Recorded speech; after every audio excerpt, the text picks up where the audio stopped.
I'm Christopher Wayne Self, and I'm a Sergeant Major out of 5th Group at Fort Campbell, Kentucky. I just always wanted to join the Army when I was a kid. I kind of never grew out of the playing soldier as a kid. So as soon as I turned 18 or 17, talked mom into signing the papers and let me join the Army.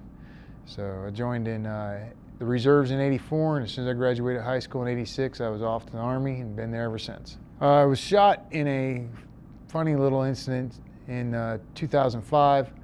I got kind of caught up in the middle of a prison break in a little camp in northern Baghdad, and ended up about 16 prisoners, Iraqi prisoners, had broken out, and me and a couple of my Iraqi counterparts ran across them and got in a little firefight, and I got shot once in each leg, and the bullet that went through the right leg severed my sciatic nerve and left the lower leg pretty much paralyzed. No feeling, no sensation, no movement.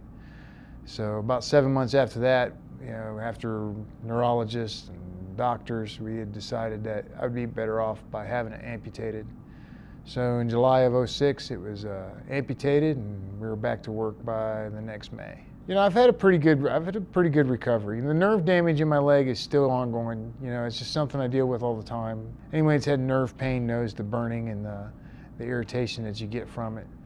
But the recovery, I've been doing pretty good. My unit has its own physical therapist, so at the time when I was first amputated, Mr. Flick was my physical therapist, and he did some good things. We got back into shape, and really it's just ongoing. Still continue to recover. Even 6 years later, you're still trying to get stronger and faster again. The Challenge Athletes Foundation is one of the organizations that helped me. I can't even begin to tell how much they've done for us.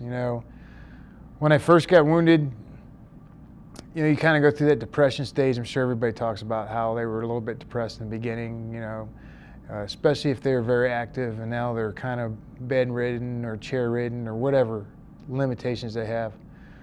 So I met Major Dave Roselle, and he introduced me to the Challenge Athletes Foundation, who really does wonders for everybody, but they have Operation Rebound, which is for first responders and military, and they really get us the equipment and the resources to get back into whatever athletic competition or event or hobby you want to get into. And I'd always been into triathlons and running and cycling, so they were good enough to get me a bike, get me back out there biking and running, and the resources to train, and then they send me to the events. So it's just it is an awesome organization that has done so much, not just for me, but for so many others. It's towards the end of my career now. I'm retiring here very shortly, and it's kind of like, everybody says it's bittersweet, but it's kind of like more bitter than sweet, because this is what you've always done, this is what you've always wanted to do, and I really didn't have a whole lot of ambition to do anything else. So I got to kind of refocus and figure out what else I want to do. So I wouldn't change one day that I've served. So I'd do it all again, to include December 28, 2005. I'd still go out, go for a run. Well, obviously riding with the president, that's always fun. Get to go out and ride with him and all of his riding mates that he brings down with, and meeting all them. Getting to meet the different organization sponsors, that's cool, because you get to see what other organizations are out there.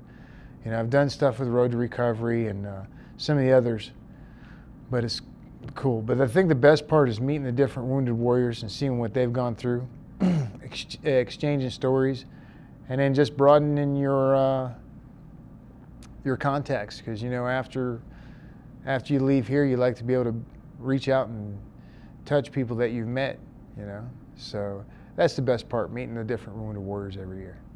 There's my wife, Dana, that she won't come over here.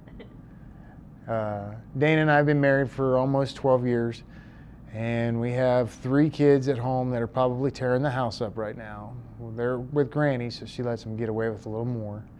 So Jordan's the oldest, she's 18. She's about to go off to college to Carson Newman in Eastern Tennessee. And my middle one's a junior, or soon to be a junior in high school, Haley. And then we have a little one that's 8 years old, Reese, and he's just getting ready to play baseball this summer.